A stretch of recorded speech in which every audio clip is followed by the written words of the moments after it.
চাকিংয়ের অভিযোগের পর তর্কে জড়িয়ে শাস্তি পেলেন কলিন মানরো ও রিজওয়ান। ব্যাটিংয়ের সময় পাকিস্তানের অলরাউন্ডার ইফতেখার আহমেদের বিরুদ্ধে অবৈধ বোলিং অ্যাকশনের অভিযোগ তোলেন মানরো।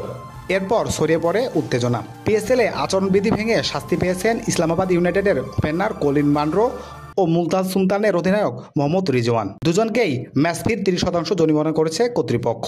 মুলতান ক্রিকেট গ্রাউন্ডে ওই দুই দলের বুধবারের ম্যাচে এ ঘটনাকে কেন্দ্র করে তর্কে জড়িয়ে পড়েন মানরো ও রিজওয়ান। আচরণবিধি লেভেল 2 লঙ্ঘনের জন্য শাস্তি পেয়েছেন তারা। ইসলামাবাদের রান তারায় 10ম ওভারে বোলিং করছিলেন পাকিস্তানের spinning allrounder Iftikhar Ahmed. Yorker লেন্থে করা তার দ্বিতীয় বলটি ঠেকিয়ে দেওয়ার পর হাতের ইশারায় কয়েকবার চাকিং ইঙ্গিত করেন মানরো, অর্থাৎ ইফতেখারের বোলিং অ্যাকশন অবৈধ।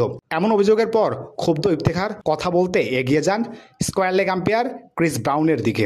মুলতান অধিনায়ক রিজওয়ানও ক্ষুব্ধ হয়ে এগিয়ে যান মানরোর দিকে। মুখোমুখি দাঁড়িয়ে যান দুজন।